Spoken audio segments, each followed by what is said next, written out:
നമസ്കാരം, മലയാളി വാർത്ത ഇൻസൈഡിലേക്ക് സ്വാഗതം. ഇറാൻ കേന്ദ്രങ്ങൾ ചിതറിക്കാൻ ബ്ലൂ പ്രിന്റ് തയ്യാറാക്കി ഇസ്രയേൽ. ഇറാന്റെ ആണവ കേന്ദ്രങ്ങളും ഓയിൽ പ്ലാന്റുകളും സൈനിക ആസ്ഥാനങ്ങളും ഇസ്രയേൽ റഡാറിൽ. ഏത് നിമിഷവും ജൂതപ്പട ടെഹ്റാനിൽ കയറി അടിക്കുമെന്ന് US രഹസ്യാന്വേഷണ ഏജൻസി റിപ്പോർട്ട്. വാഷിംഗ്ടൺ പോസ്റ്റ് അടക്കമുള്ള അമേരിക്കൻ മാധ്യമങ്ങളാണ് നിർണായക റിപ്പോർട്ട് പുറത്തുവിട്ടിരിക്കുന്നത്. അഭ്യൂഹങ്ങൾക്കിടെ പശ്ചിമേഷ്യയിൽ തന്ത്രപ്രധാനമായ നീക്കങ്ങൾ നടത്തിയിരിക്കുകയാണ് ഇപ്പോൾ അമേരിക്ക.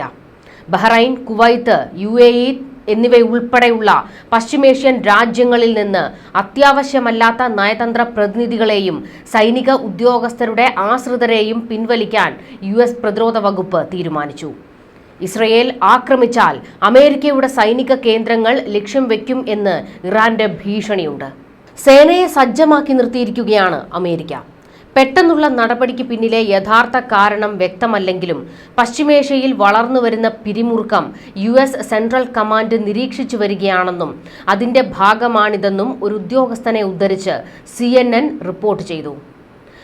അപകടകരമായ സ്ഥലമാകാൻ സാധ്യതയുള്ളതിനാലാണ് അവരെ മാറ്റുന്നത്. എന്താണ് സംഭവിക്കുന്നതെന്ന് നമുക്ക് നോക്കാം. അവരോട് മാറാൻ ആവശ്യപ്പെട്ടിട്ടുണ്ട്. നീക്കം സംബന്ധിച്ച് US പ്രസിഡന്റ് ഡൊണാൾഡ് ട്രംപ് ബുധനാഴ്ച മാധ്യമ പ്രവർത്തകരോട് വ്യക്തമാക്കി.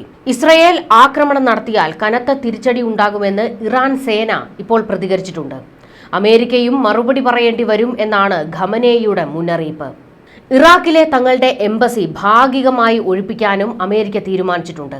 സ്വദേശത്തും വിദേശത്തും അമേരിക്കക്കാരെ സുരക്ഷിതമായി നിലനിർത്തുക എന്ന പ്രതിജ്ഞാബദ്ധതയുടെ അടിസ്ഥാനത്തിലാണ് ബാഗ്ദാദിലെ US എംബസിയിൽ നിന്ന് അത്യാവശ്യമല്ലാത്ത എല്ലാ ഉദ്യോഗസ്ഥരോടും മാറാൻ ഉത്തരവിട്ടതെന്ന് US സ്റ്റേറ്റ് ഡിപ്പാർട്ട്മെന്റ് വ്യക്തമാക്കുന്നു.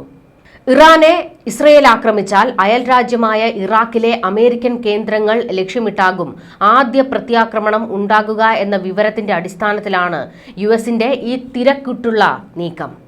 ട്രംപ് ഭരണകൂടം ഇറാനുമായി ഒരു പുതിയ ആണവ കരാറിനായി ശ്രമം തുടരുമ്പോൾ തന്നെ ഇറാനും ഇസ്രയേലും തമ്മിലുള്ള സംഘർഷങ്ങൾ കൂടുതൽ വഷളായി വരുന്ന സാഹചര്യം കൂടി നിലനിൽക്കുന്നത്. പശ്ചിമേഷ്യയിൽ ഉടനീളമുള്ള അമേരിക്കൻ സൈനികരുടെ കുടുംബാംഗങ്ങൾക്ക് സ്വമേധയാ മടങ്ങാൻ പ്രതിരോധ സെക്രട്ടറി പീറ്റ് ഹെഗ്സത്ത് അനുമതി നൽകുകയും ചെയ്തിട്ടുണ്ട്. നയതന്ത്ര പ്രതിനിധികൾക്ക് യാത്രാ മുന്നറിയിപ്പ് നൽകിയിട്ടുണ്ട്. ഇതിനിടെ ഇറാനുമായുള്ള ആണവ കരാർ സംബന്ധിച്ച് തനിക്ക് ആത്മവിശ്വാസം കുറഞ്ഞിരിക്കുകയാണെന്ന് കഴിഞ്ഞ ദിവസം ട്രംപ് പ്രതികരിച്ചത്. കരാർ യാഥാർത്ഥ്യമാകുമോ എന്ന കാര്യത്തിൽ ഉറപ്പില്ല എന്നും ട്രംപ് പറഞ്ഞു. ആണവാഭിലാഷങ്ങൾ നിയന്ത്രിക്കുന്ന ഒരു കരാർ ഇറാനുമായി ഉണ്ടാക്കാൻ കഴിയുമെന്ന കാര്യത്തിൽ എനിക്ക് ആത്മവിശ്വാസം കുറഞ്ഞു വരുന്നു. അവർ താമസിപ്പിക്കുന്നതായി തോന്നുന്നു. അത് ദൗർഭാഗ്യകരമാണ്. ഏതാനും മാസങ്ങൾക്ക് മുൻപുണ്ടായിരുന്നതിനേക്കാൾ തനിക്കിപ്പോൾ ആത്മവിശ്വാസം കുറവാണ്.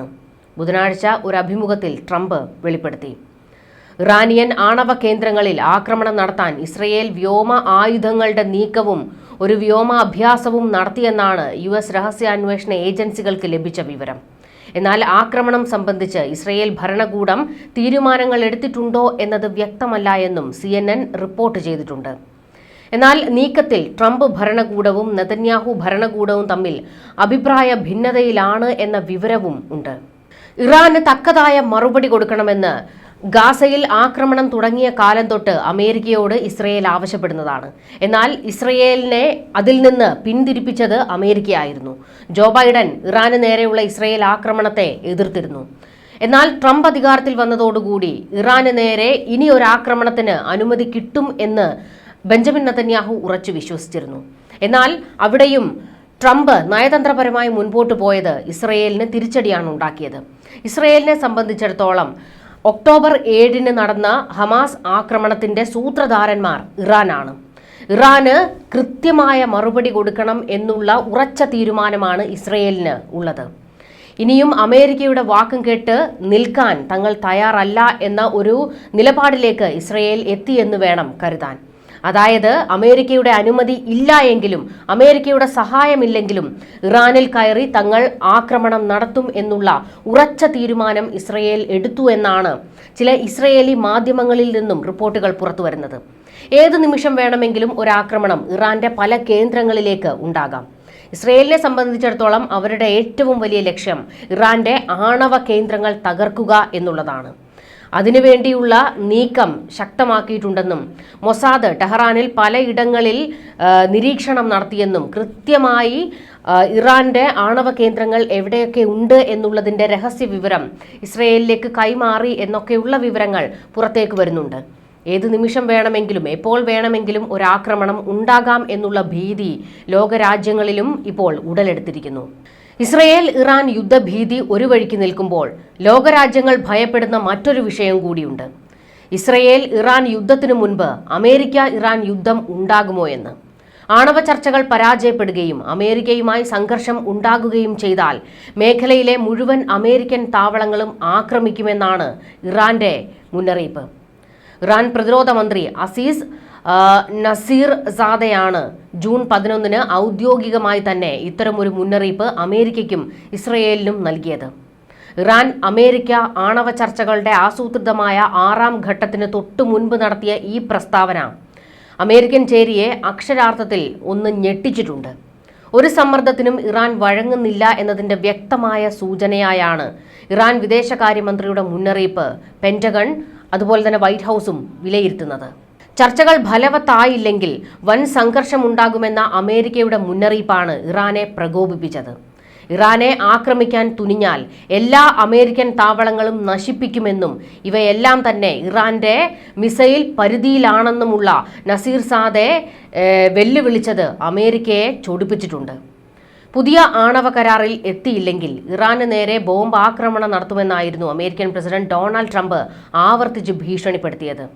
ഇത് വെറും ഭീഷണിക്കപ്പുറം ആക്രമണത്തിലേക്ക് വഴിമാറിയാൽ എന്തൊക്കെയാണ് തങ്ങളുടെ ടാർഗറ്റ് എന്നതുകൂടിയാണ് ഇറാൻ വിദേശകാര്യമന്ത്രി ലോകത്തിനു മുൻപാകെ വിളിച്ചു പറഞ്ഞത്. 2 ടൺ ഭാരമുള്ള വാർഹെഡുള്ള വിനാശകാരിയായ ഒരു മിസൈൽ ഇറാൻ അടുത്തിടെ പരീക്ഷിച്ചിട്ടുള്ളതിനാൽ എന്തു വേണമെങ്കിലും സംഭവിക്കാം എന്നതാണ് നിലവിലെ സ്ഥിതി. മിസൈലുകൾ ഉൾപ്പെടെ ഇറാൻ കൂടുതലായി ഇപ്പോൾ ഉൽപ്പാദിപ്പിച്ചുകൊണ്ടിരിക്കുകയുമാണ്. കടന്നൽ കൂട്ടം പോലെ കുതിച്ചു വന്ന് വൻ നാശം വിതയ്ക്കാൻ ശേഷിയുള്ള ലക്ഷക്കണക്കിന് ഡ്രോണുകളും ഇറാന്റെ ആയുധപ്പുരയിലുണ്ട്. റഡാറുകൾക്ക് പോലും കണ്ടെത്താൻ കഴിയാത്ത ഇത്തരം ആയിരക്കണക്കിന് ഡ്രോണുകൾ യുക്രൈനുമായുള്ള യുദ്ധത്തിൽ ഉപയോഗിക്കുന്നതിനായി ഇറാൻ റഷ്യയ്ക്കും കൈമാറിയിട്ടുണ്ട്. ഇതിന് പകരമായി റഷ്യ എന്തൊക്കെ ആയുധങ്ങളാണ് ഇറാന് കൈമാറിയിരിക്കുന്നത് എന്ന് സംബന്ധിച്ച് ഒരു വിവരവും ഇതുവരെ പുറത്തു വന്നിട്ടുമില്ല.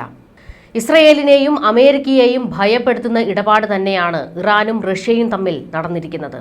ഇറാൻ ആണവ ശക്തിയാകുന്നതിന്റെ അടുത്തെത്തിയതായാണ് ഇസ്രയേൽ വിലയിരുത്തുന്നതെങ്കിലും ഇതിനകം തന്നെ അവർ ആണവായുധം കൈവശപ്പെടുത്തിയിട്ടുണ്ടോ എന്ന കാര്യത്തിൽ അമേരിക്കയ്ക്കും സംശയമുണ്ട്. അതിനാൽ തന്നെ കരുതലോടെ മാത്രം നീങ്ങിയാൽ മതി എന്നാണ് CIA ട്രംപിനെ ഉപദേശിച്ചിരിക്കുന്നത്. അതേസമയം ഇസ്രയേലിന്റെ ആണവ കേന്ദ്രങ്ങളെക്കുറിച്ച് ഇസ്ലാമിക് റിപ്പബ്ലിക് ഓഫ് ഇറാന് കൃത്യമായ രഹസ്യാന്വേഷണ വിവരങ്ങൾ ലഭിച്ചത് ഇസ്രയേൽ പക്ഷത്തും ആശങ്ക വർദ്ധിപ്പിക്കുന്നുണ്ട്. ഇറാൻ ഒരാക്രമണത്തിന് മുതിരും മുൻപ് കയറി അടിച്ച് തീർക്കാനാണ് ഇസ്രയേലിന്റെ തീരുമാനം. ഇറാനെ ആക്രമിക്കുവാൻ പലതരം തടസ്സങ്ങൾ ഇസ്രയേലിനും അമേരിക്കയ്ക്കും മുൻപിലുണ്ട്. അതും നമ്മൾ ഓർക്കണം. ഭൂമിശാസ്ത്രപരമായ പരിമിതികൾ തന്നെയാണ് അതിൽ ഏറ്റവും പ്രധാനം. കൂറ്റൻ മലകളാൽ സുരക്ഷിതമായ രാജ്യമാണ് ഇറാൻ. ആ മലകൾക്കുള്ളിലെ ഭൂഗർഭ അറകളിലാണ് ഇറാന്റെ അപകടകാരികളായ ആയുധങ്ങൾ വിന്യസിച്ചിരിക്കുന്നത്. ഇവിടെ തന്നെയാണ് സകല പരീക്ഷണങ്ങളും പ്രധാനമായും നടക്കുന്നത്. ഈ മേഖല ലക്ഷ്യമിട്ട് ആക്രമണം നടന്നാൽ ലക്ഷ്യം കാണാനുള്ള സാധ്യതയും കുറവാണ് എന്ന് വിദഗ്ധർ പറയുന്നുണ്ട്. മാത്രമല്ല ഇത്തരം സാഹചര്യത്തിൽ ഇറാന്റെ ദീർഘദൂര മിസൈലുകൾ പശ്ചിമേഷ്യയിലെ അമേരിക്കയുടെ സൈനിക താവളങ്ങളിലേക്ക് വൻ ആക്രമണം നടത്താനും സാധ്യതയുണ്ട്. ഒരേ സമയം ഇസ്രയേലിനെയും അമേരിക്കൻ താവളങ്ങളെയും ആക്രമിക്കുന്ന തരത്തിലാണ് ഇറാൻ മിസൈലുകൾ വിന്യസിച്ചിരിക്കുന്നത്. അതുകൊണ്ട് ഏറ്റവും ശ്രദ്ധയോടെ കൃത്യതയോടെ മാത്രമേ ഇറാനെ കയറി അടിക്കാൻ ഇസ്രയേലിനും അമേരിക്കയ്ക്കും കഴിയുകയുള്ളൂ. കൃത്യമായ പ്ലാൻ അതിനുണ്ടാക്കിയിട്ടുണ്ട് എന്നാണ് ഇസ്രയേൽ വ്യക്തമാക്കുന്നത്. പാശ്ചാത്യ രാജ്യങ്ങളും അന്താരാഷ്ട്ര ആണവോർജ ഏജൻസിയും ഇറാനെതിരെ നടത്തുന്ന ഏതൊരു നടപടിക്കും ആനുപാതികമായ പ്രതികരണം ഉണ്ടാകുമെന്നാണ് ഇറാന്റെ ആണവോർജ സംഘടനയുടെ ഡെപ്യൂട്ടി മേധാവി ബഹ്റൂസും മുന്നറിയിപ്പ് നൽകിയത്.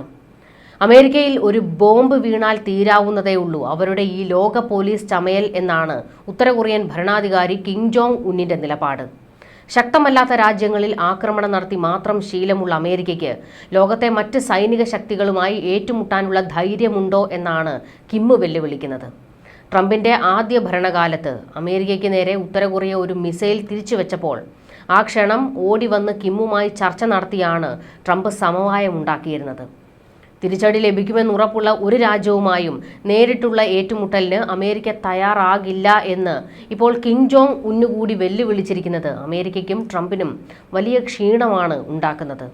ഉത്തര കൊറിയയെ പോലും ആക്രമിക്കാൻ ഭയക്കുന്ന അമേരിക്ക പേർഷ്യൻ പോരാളിയായ ഇറാനുമായി ഏറ്റുമുട്ടാൻ തയ്യാറാകുമോ എന്നാണ് ഖമനേയിയുടെ വെല്ലുവിളി. അങ്ങനെ നിരവധി വെല്ലുവിളികളും ചോദ്യങ്ങളുമാണ് അമേരിക്കയ്ക്ക് നേരെ ഉയരുന്നത്. ട്രംപ് ഇതിനെയെല്ലാം എങ്ങനെ നേരിടും? നയതന്ത്രം മാറ്റി പടവാള് പുറത്തെടുക്കുമോ ട്രംപ് എന്നുള്ള ചോദ്യം ഉയരുകയാണ്. എന്തായാലും സമയവും തീയതിയും എല്ലാം കുറിച്ച് കാത്തിരിക്കുകയാണ് ഇസ്രയേൽ ഇറാന് മറുപടി കൊടുക്കുന്നതിന് വേണ്ടി. ഇറാന്റെ കാര്യത്തിൽ തീരുമാനമാകുമോ? ഖമനേയിയുടെ ഈഗിൾ 44-ൽ കയറി പണിത് തീർക്കുമോ തുടങ്ങിയ ഒരുപാട് ചോദ്യങ്ങളുണ്ട്. കാരണം മൊസാദിന്റെ ഹിറ്റ് ലിസ്റ്റിലെ പ്രധാനിയാണ് ആയത്തുള്ള അലി ഖമനേയി. ഏതോ ഒരു തല വീഴാൻ പോകുന്നു എന്നുള്ള സൂചനകളും അഭ്യൂഹങ്ങളും ഒക്കെ പല വഴിക്ക് നടക്കുന്നുണ്ട്. അതേത് തലയാണ് എന്നതാണ് അറിയേണ്ടത്. ന്യൂസ് ഡെസ്ക് മലയാളി വാർത്ത ഇൻസൈഡ്.